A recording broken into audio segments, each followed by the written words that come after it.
Hello students, welcome. आज हम discuss करें class 12 mathematics chapter first relations and functions. Relation already हम कर चुके हैं, आज हम स्टार्ट कर रहे हैं फंक्शंस। जो आपके 12th सिलेबस में है वो टाइप्स ऑफ फंक्शंस हैं, बट आपको सबसे पहले फंक्शन भी आना चाहिए जो कि आप ऑलरेडी 11th में पढ़ चुके हैं। सो पहले हम लोग जो डिस्कस करते हैं हम लोग फंक्शन क्या होता है।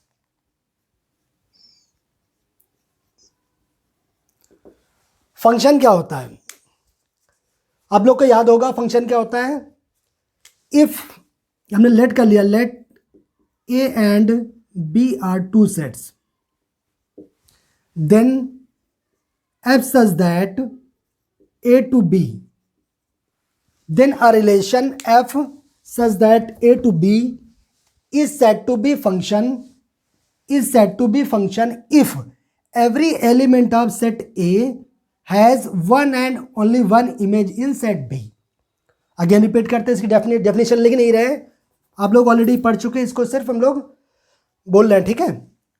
तो अगर हमारे पास ए और बी टू सेट्स हैं तो हमने क्या कर किया, let A and B are two sets, then a relation, F को भी हम रिलेशन बोल रहे हैं, then a relation f such that a to b is said to be a function if every element of set A has one and only one image in set B। In other words, every element of set A has unique image in set B। अच्छा, image हम बोल रहे हैं कि image जो आप कैसे याद आप होगा वैसे, लेकिन फिर भी देख लेते हैं। इमेज ऑलरेडी आप देख चुके हैं एरो डायग्राम में 11th में। ये हमारा सेट ए है, ये हमारा सेट बी है, ये कैसे रिलेटेड है, ये एफ है।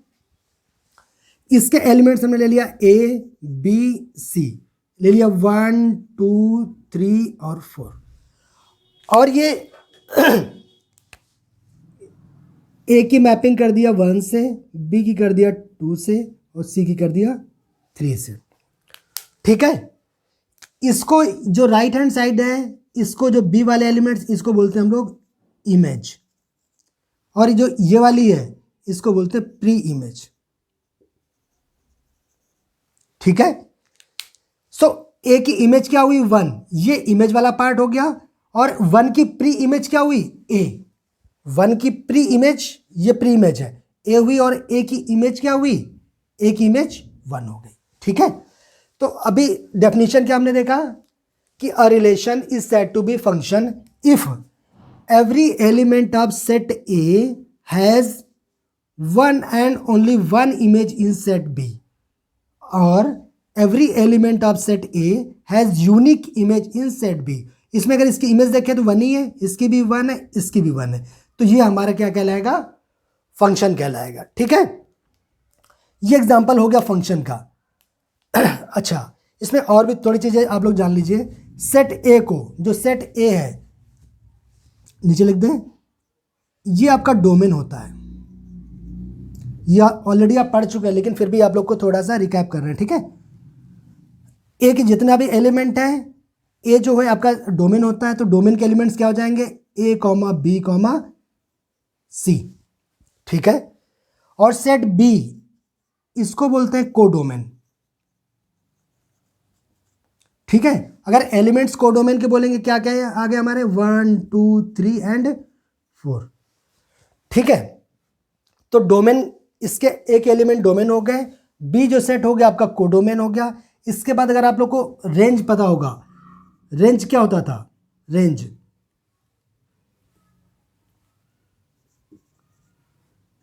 के एलिमेंट क्या होंगे, वो एलिमेंट जिनकी प्री इमेज है वो कहलाते हैं आपके रेंज। तो 1 2 3, कोई डाउट तो नहीं रेंज में। रेंज क्या हुआ, वो एलिमेंट्स जिनकी प्री इमेज अवेलेबल है, 1 की प्री इमेज है, 2 की भी है, 3 की प्री इमेज है, तो 1 2 3 हमारे कहलाएंगे रेंज। और रेंज होता क्या है, अगर आपको याद होगा थोड़ा भी लास्ट ईयर का, तो रेंज जो है वो सबसेट ऑफ होता है आपका कोडोमेन का, कोडोमेन,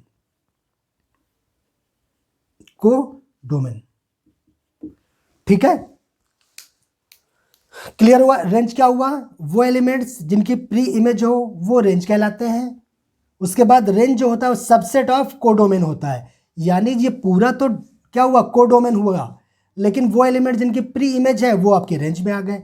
तो रेंज इनके बाहर तो कभी जा नहीं सकती, ज़्यादा से ज़्यादा क्या होगा, इसकी भी प्री इमेज होगी, तो रेंज इक्वल टू कोडोमेन हो जाएगा।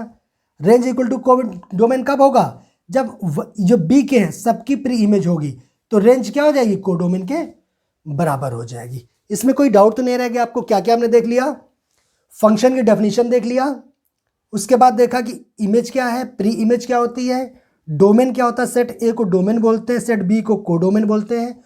रेंज क्या होती है, वो एलिमेंट जिनकी प्री इमेज हो वो रेंज कहलाते हैं। रेंज सबसेट ऑफ कोडोमेन होता है। रेंज की ज़्यादा से ज़्यादा वैल्यू क्या हो सकती है, कोडोमेन के बराबर हो सकती है। तो ये कॉन्सेप्ट है, ये जानना बहुत जरूरी आप लोग के लिए था, ठीक है ना, नॉलेज के लिए। अच्छा, फंक्शन तो हो गया, एक एग्जांपल देखें जो फंक्शन नहीं है, हटा दें इसको। अब एक एग्जांपल देखने जा रहे हैं हम लोग जो कि फंक्शन ना हो, तभी तो डिस्टिंग्विश कर पाएंगे आप लोग। ये हमारा सेट ए है, ये सेट बी है, ठीक है, और ये इसमें रिलेशन क्या है, फंक्शन एफ है, F such that A to B है। यहाँ एलिमेंट ले लिया हमने ए बी सी, यहाँ पे ले लिया हमने 1 2 3 4।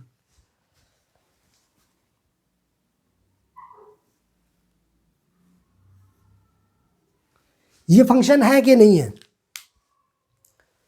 ये फंक्शन है या नहीं है, आप लोग देख के बताइए। फंक्शन नहीं है, क्यों, हर एक एलिमेंट की one and only one image होना चाहिए। सी की तो इमेज ही नहीं है, तो ये फंक्शन नहीं होगा, ठीक है, फंक्शन नहीं है, कोई डाउट तो नहीं है। फंक्शन होने के लिए क्या होना चाहिए, इसकी भी तो इमेज होना चाहिए, हर एक एलिमेंट की one and only one image होना चाहिए। इसमें तो इसकी एक भी नहीं है, तो ये क्या होगा, फंक्शन नहीं होगा, ठीक है। एक एग्जांपल ये देख लिया आपने जो कि नहीं है, ठीक है। इससे पहले आपने देख लिया था जो है। एक एग्जांपल और देखते हैं, ये ए ले लिया, ये बी ले लिया, ये ए बी सी 1 2 3 4, ठीक है।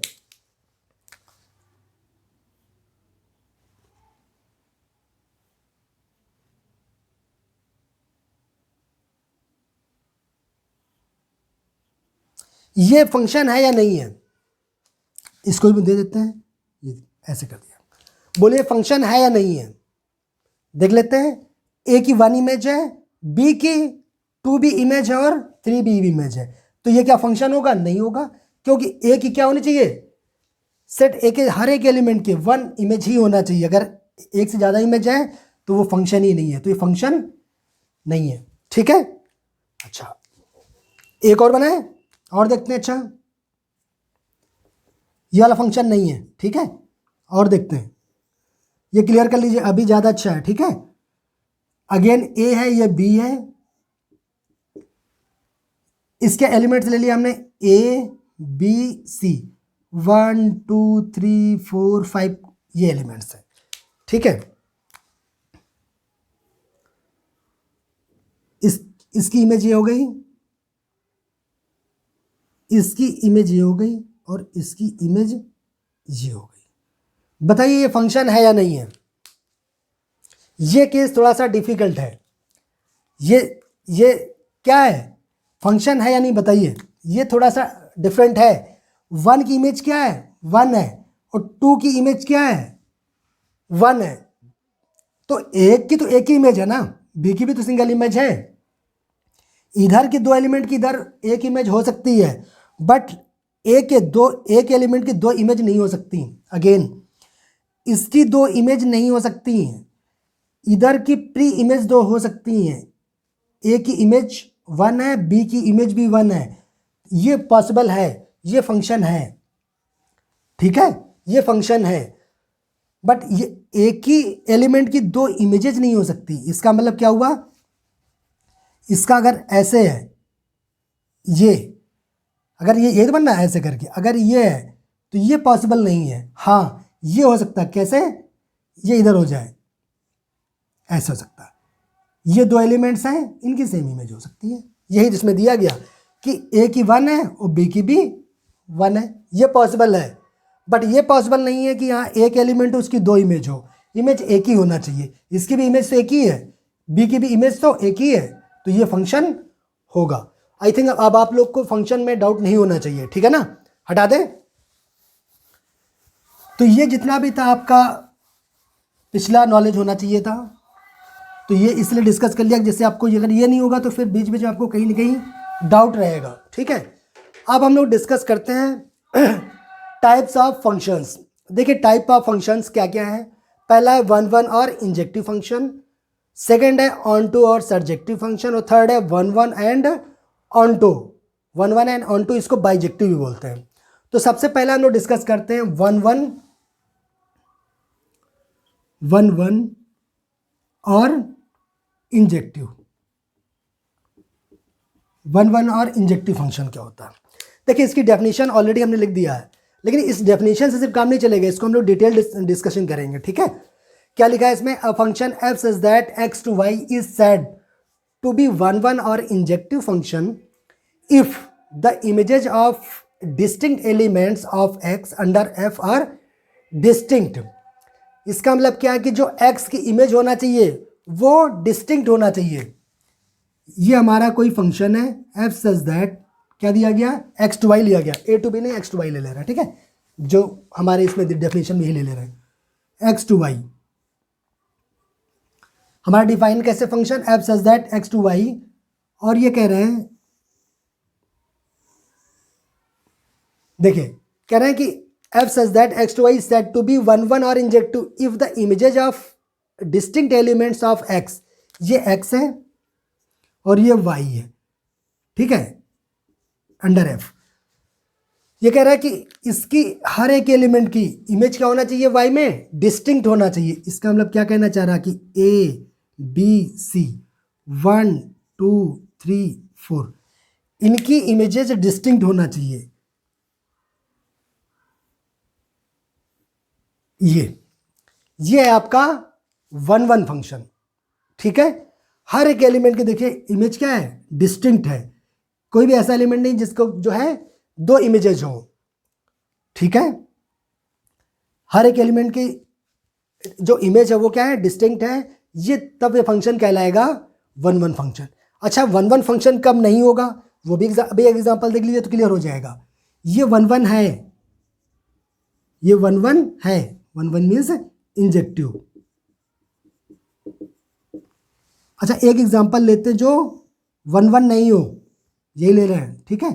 ये एक्स है, ये वाई है, इसके एलिमेंट ले रहे हैं ए बी सी 1 2 3 एंड 4, ठीक है। इसकी इमेज, ए की इमेज 1 है, बी की भी इमेज 1 है और सी की इमेज 2 है। बताइए क्या वन वन है, वन वन है क्या ये, बिल्कुल नहीं है। क्यों, डिस्टिंक्ट इमेज कहाँ है, इसकी भी 1 है, बी की भी 1 है, तो ये वन वन फंक्शन नहीं है, ये वन वन फंक्शन नहीं है। क्लियर है, डाउट तो नहीं रह गया। अच्छा अगर सोचो, पहले ये बात क्लियर कर फिर आगे करते हैं कि ये वन वन है या नहीं है। वन वन नहीं है, क्यों, ए की इमेज क्या है 1 और बी की इमेज भी है 1। अगर यहाँ पे देखेंगे कैसे लिखेंगे, ए कॉमा 1 एंड बी कॉमा 1, तो इसकी डिस्टिंक्ट एलिमेंट की डिस्टिंक्ट इमेज कहाँ हो रही है, जबकि बोला क्या गया, क्या बोला, if the images of the distinct elements of the x under F are distinct, जबकि हर एक इमेज क्या होना चाहिए, एक ही डिस्टिंक्ट होना चाहिए, जबकि यहाँ पे तो डुप्लीकेट हो गए, ठीक है, तो ये नहीं होगा, ठीक है। तो ये आपका वन वन फंक्शन नहीं है। डाउट तो नहीं कोई, नहीं, ठीक है। अच्छा इसमें क्वेश्चन को सॉल्व करने के लिए, क्वेश्चन अगर हमें सॉल्व करना है, टू सॉल्व क्वेश्चन, उसके लिए भी थोड़ा सा ध्यान दें। तो अगर नंबर में दे दिया गया तब तो आप कर लेंगे, बता देंगे कि वन वन है कि नहीं है। नंबर दे दिया, इधर कोई 1 2 3 इधर दिया, ए बी सी डी कुछ भी दिया, मैपिंग करके आप बता देंगे, ठीक है, एरो डायग्राम से। लेकिन अगर कोई फंक्शन देगा तब कैसे मैप करेंगे, तब तो नहीं कर पाएंगे डायरेक्ट मैप, तब तो आपको कुछ तरीका आना चाहिए। तो हम लोग क्वेश्चन सॉल्व करने के लिए क्या करते हैं, टू सॉल्व क्वेश्चन।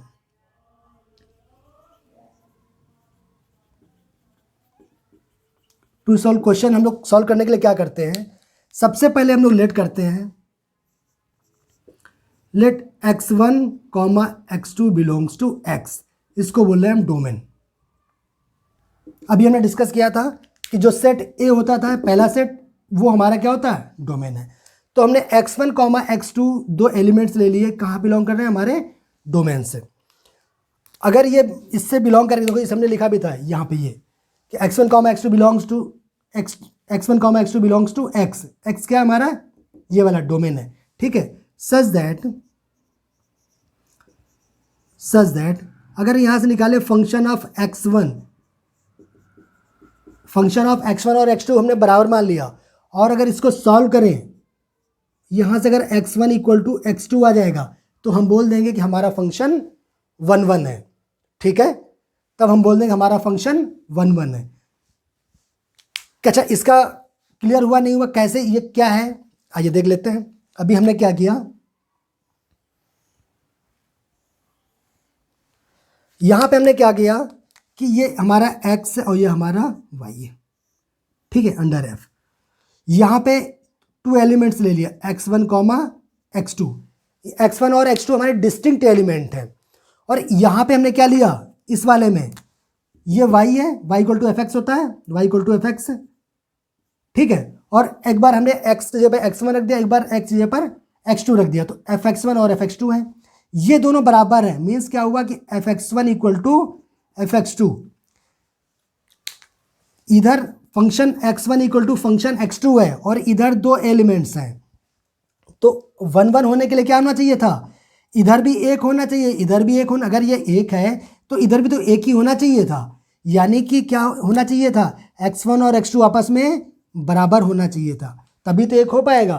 अगर x1 और x2 आपस में बराबर हो जाए और इधर function x1 equal to x2 आ जाए तो क्या हो जाएगा, ये वाली condition, function x1 equal to x2 है, इसके हेल्प से अगर x1 इक्वल टू x2 निकल आए तो हम लोग बोल दें कि हमारा फंक्शन 1 1 और इंजेक्टिव है। क्लियर हुआ? अगेन एक बार फिर समझ लीजिए कि यहाँ पे दो एलिमेंट्स हैं, x1 कॉमा x2, और यहाँ पे x1 वैल्यू रखने पे फंक्शन, जो भी फंक्शन दिया जाएगा fx, फंक्शन x1 और फंक्शन x2 दोनों बराबर हैं, ये हमने लेट के लिए, such that function x1 equal to function x2। और इसको सॉल्व करें, बाद में ये निकल के आ जाए कि जी हाँ x1 और x2 भी बराबर आपस में है, तो इसका मतलब एक एलिमेंट यहाँ हो गया, एक ही एलिमेंट यहाँ हो गया, 1 की 1 इमेज हो जाएगी, डिस्टिंक्ट इमेज आ जाएगी, हर एक एलिमेंट की एक एक इमेज आ जाएगी। तो हम लोग बोल देंगे हमारा फंक्शन 1 1 है और इंजेक्टिव है। बाकी क्वेश्चन में करेंगे, लेकिन अभी तरीका देख लीजिए कैसे क्वेश्चन को सॉल्व करते हैं, ठीक है। कर पाएंगे इसको, बाकी क्वेश्चन में करेंगे इसको। अच्छा, अगर 1 1 नहीं होगा तब क्या होगा, मैनी 1 देखते हैं, एक अभी एग्जांपल देखते हैं। ये x है, ये y है, यहां पे क्या है, a है, b है और यहां पे c है, 1 है, 2 है, 3 है, 4 है। इसकी इमेज 1 है, इसकी इमेज 2 है। अच्छा, इसकी इमेज देखिए, इसको कर दिया, ये 1 1 हो गया। अगर हमने ये कर दिया तो अभी ये क्या है, 1 1 है। लेकिन एक हम ऐसा केस बनाना चाहते हैं जब ये मैनी 1 हो, यहाँ डी ले लिया और इसकी इमेज भी हमने कर दिया। ऐसा पॉसिबल है? बिल्कुल। याद करो, फंक्शन कहता है कि हर एक एलिमेंट की 1 इमेज होना चाहिए, हर एक की 1 1 तो इमेज है। ऐसा नहीं होना चाहिए कि डी की 2 इमेज हो जाए, सी की 2 इमेज हो जाए, ऐसा नहीं होना चाहिए था। बट सी की 3 है और डी की भी 3 हो सकती है। तो लेकिन अब ये फंक्शन तो है, क्या 1 1 रह गया? अगर इसको हटा दीजिए तो 1 1 था, लेकिन अगर हमने ये कर दिया तो ये क्या बन गया, मैनी 1। क्यों? सी और डी की 1 इमेज है, इधर से मैनी, ये बन गया मैनी 1 फंक्शन। तो क्लियर हुआ होगा मैनी 1 फंक्शन क्या हुआ। अगर इसको हटा दें, इसको जो ये वाली मैपिंग हटा दें डी से 3 की, तो अब क्या बचेगा, 1 1 बचेगा। लेकिन अब क्या हो गया, सी की 3 इमेज है और डी की भी 3 इमेज है, तो 2 एलिमेंट्स है जिनकी 3 इमेज है, इधर से मैनी, एक से ज़्यादा मैनी, और इधर 1, तो ये फंक्शन कहलाएगा मैनी 1 फंक्शन। तो 1 1 और मैनी 1 फंक्शन आई थिंक आप लोग डिस्टिंग्विश कर लेंगे, पहचान पाएंगे, ठीक है। हटा दें इसको।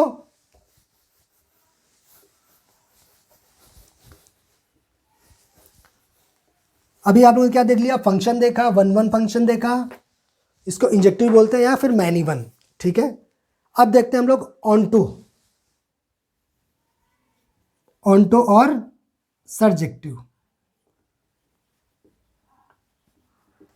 ऑन्टो और सर्जेक्टिव फंक्शन, इसकी डेफिनेशन लिखी है, बट अगेन सिर्फ डेफिनेशंस काम नहीं चलेगा, हम इसको डिटेल समझेंगे क्या होता है।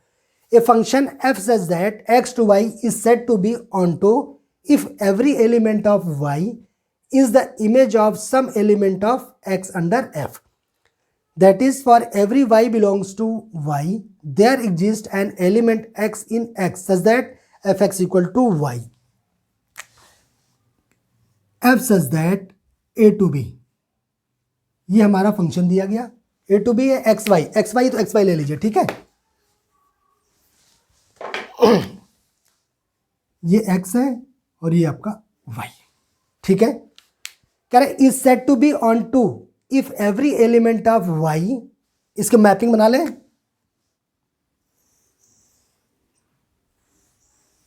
ये x है, ये y है,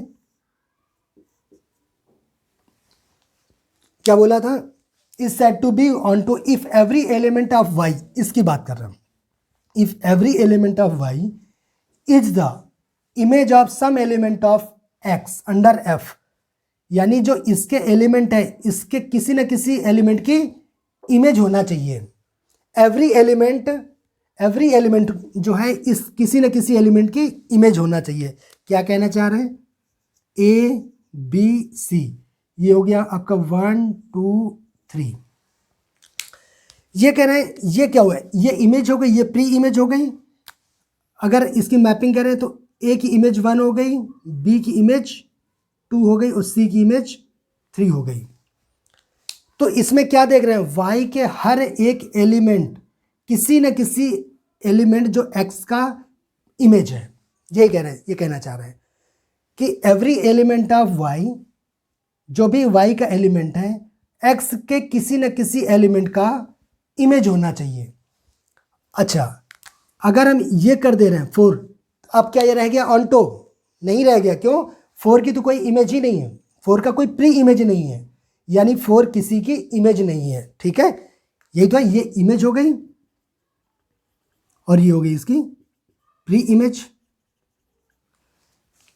तो यहां पर क्या हो रहा, 4 की कोई प्री इमेज नहीं है, जबकि इसमें डेफिनेशन में क्या कह रहा है कि y जो है हर एक y के लिए कोई ना कोई एलिमेंट x में होना चाहिए। हर एक y के लिए x में कोई ना कोई एलिमेंट होना चाहिए, तभी ये कहलाएगा ऑन्टो फंक्शन, ठीक है।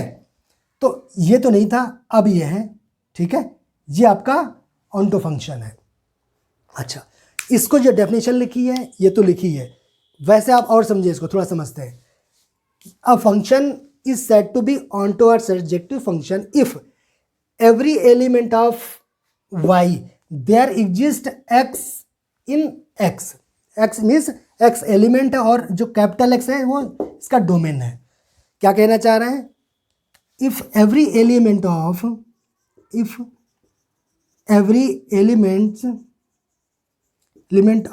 y belongs to y, y के हर एक एलिमेंट्स के लिए there exist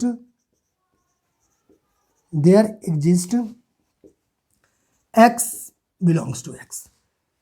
इसका मतलब क्या हुआ है, if every element of y belongs to y there exists x belongs to x, यानी y के हर एक एलिमेंट के लिए x होना चाहिए, ये कहना चाह रहे। अगर ये हुआ तो हम बोल देते हमारा फंक्शन ऑन्टो है, ठीक है। अच्छा, एक चीज़ और है, एक चीज़ और भी अगर ध्यान से देखें, अभी हमने डिस्कस किया था कि 1 2 3 यहाँ पे क्या है, रेंज है, क्यों, इनकी मैपिंग है, इनकी प्री इमेज है, तो 1 2 3 यहाँ पे रेंज है। और कोडोमेन क्या है, अगर यहाँ से रेंज निकालेंगे तो 1 2 3 आया, और कोडोमेन क्या है यहाँ पे, कोडोमेन क्या, वो भी 1 2 3। इसका मतलब ये हुआ कि ऑन्टो के लिए रेंज और कोडोमेन दोनों बराबर होती हैं। अगर बराबर नहीं होंगे तो ऑन्टो फंक्शन नहीं होगा। ऑन्टो फंक्शन के लिए क्या होना चाहिए, रेंज और कोडोमेन बराबर होना चाहिए। मीन्स y में कोई एलिमेंट छूटना नहीं चाहिए, x में तो छूट ही नहीं सकता, क्यों, x में छूट गया तो फंक्शन नहीं, x में छोड़ दीजिए फंक्शन ही नहीं बचेगा, तो बात ही नहीं करेंगे किसी फंक्शन फिर तो हम। लेकिन इधर के छूटना नहीं चाहिए, लेकिन ये कंडीशन इधर का भी कोई एलिमेंट छूटना नहीं चाहिए, हर एक एलिमेंट की प्री इमेज अवेलेबल होना चाहिए, तब हम बोलेंगे हमारा जो फंक्शन है वो ऑनटो है। ठीक है, अच्छा ये क्लियर हो गया, हटा दें इतनी बात।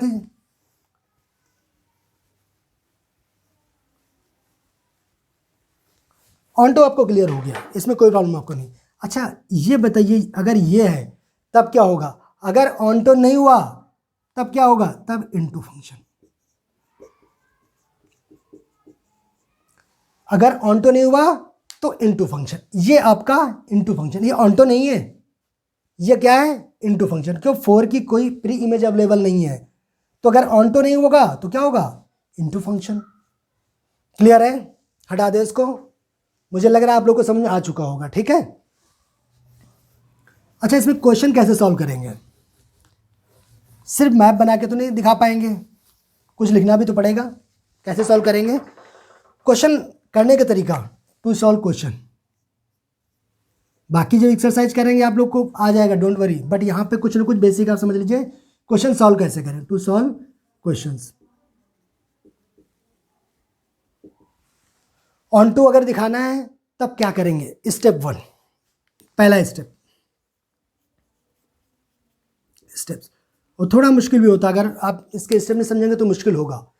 हमेशा ऑलवेज क्या करेंगे, लेट करेंगे, लेट y बिलोंग्स टू, अगर हमारा फंक्शन क्या है f such that x to y है, तो हम लोग लेट करेंगे, let y belongs to y, y का मतलब क्या है, ये कोडोमेन, ये लिखेंगे।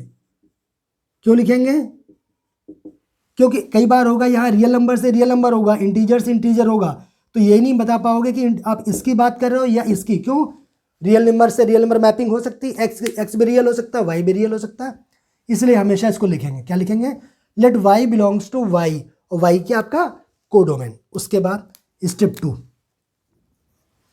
स्टेप 2 में क्या कर देना, पुट कर देना, क्या, function of x equal to y, जो यहाँ देखा किया होगा हमने, function x equal to y, हमने y बिलोंग्स टू y मान लिया। उसके बाद जो भी हमारा फंक्शन क्वेश्चन में फंक्शन दिया जाएगा उसको y के बराबर मान लेंगे, पुट कर दिया f x equal to y. Step 3, इसको सॉल्व करेंगे, किसको, solve f x equal to y and find value of x in terms of y। क्या किया हमने, यहां पर हमने पुट किया था f x equal to y, इसको सॉल्व किया, solve f x equal to y and find the value of x in terms of y, यानी x की वैल्यू फाइंड किया किसके टर्म में, that is x equal to निकाल लिया, इसको फंक्शन है ऑलरेडी, इसको जी कर दिया हमने, जी ऑफ वाई। ठीक है, यहां से सॉल्व किया हमने, x की वैल्यू निकाल लिया y के टर्म में, ये y के टर्म होगा, ये x है, तो हमने मान लिया x इक्वल टू क्या है, G Y. Step number 4, step number 4 में क्या करेंगे, y की वैल्यू चेक करेंगे, y की हर वैल्यू के लिए, y मीन्स आपका जो दूसरा वाला इमेज बनती है b वाला, ये यहाँ पे y है, y की हर एक वैल्यू के लिए x जो वैल्यू मिलना चाहिए, मीन्स उसकी डोमेन मिलना चाहिए, y की वैल्यू पुट करेंगे, y की हर वैल्यू के लिए x मिलना चाहिए, अगर x मिला, x मीन्स डोमेन मिलना चाहिए, अगर मिला तो हम बोल देंगे कि हमारा फंक्शन वो ऑनटो फंक्शन है। क्या लिखेंगे, for every y belongs to y, ये हम लोग किसकी बात है, codomain, y belongs to y, there exist x in capital x, तो हम इसको लिख रहे हैं there exist x in capital x कर ले, या भी इसको ये भी लिख देते हैं, there exist x belongs to x, then the our function is onto function. अगर ये निकल आया तो हम लोग बोलेंगे नीचे then the given function is onto function. Clear हुआ, अगेन से इसको स्टेप फिर मैं डिस्कस कर रहा हूँ। स्टेप्स क्या हो गया, पहले जो भी फंक्शन देंगे उसको हम लोग क्या कर देंगे, लिखेंगे यहाँ पे let y is any arbitrary constant, कोई भी ले लिया हमने y belongs to y means codomain, उसके बाद हम लोग पुट कर देंगे जो फंक्शन क्वेश्चन में दिया जाएगा फंक्शन, उसको y के बराबर, इसको सॉल्व करेंगे, यहाँ से x की वैल्यू निकाल लेंगे y के टर्म में। अब चेक करेंगे कि हर एक y के लिए x होना चाहिए, मीन्स उसका डोमेन मिलना चाहिए, y वैल्यू रखें और x मीन्स डोमेन की वैल्यू मिलना चाहिए। For every y belongs to y there exist x in x means x belongs to x। So हम लोग बोल देंगे our given function is onto function. हटा दें। मेरे हिसाब से इतनी बात से आप लोग क्वेश्चन को सॉल्व करेंगे, बाकी नहीं आते कोई बात नहीं, अभी क्वेश्चन करेंगे तो यही बार बार रिपीट करेंगे, ये आपको याद हो जाएगा, डोंट वरी, ठीक है। तो टेंशन वाली बात नहीं करें, स्टेप कैसे याद करेंगे, कोई जरूरत याद करने की नहीं है, ठीक है। उसके बाद क्या आया ये लास्ट आपका है 1 1 एंड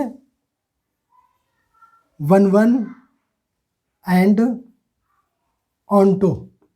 1 1 एंड ऑनटो को और भी कुछ बोलते हैं, वो क्या बोलते हैं हम लोग, बाइजेक्टिव। बाई मीन्स दोनों, बाई मीन्स 1 1 भी होना चाहिए, ऑन टू भी होना चाहिए। डेफिनेशन इसकी नेम बता रहा, 1 1 होना चाहिए, 1 1 and onto. A function f such that x to y is said to be 1 1 and onto if the function is 1 1 and onto both। अगर फंक्शन हमारा 1 1 भी हो, 1 1 एंड ऑनटू भी हो, तो हम लोग बोल देंगे हमारा जो फंक्शन है वो 1 1 एंड ऑनटू और बाइजेक्टिव फंक्शन। देखते हैं इसका एग्जांपल देख लेते हैं। ये x हो गया, ये y हो गया, ठीक है, ये y।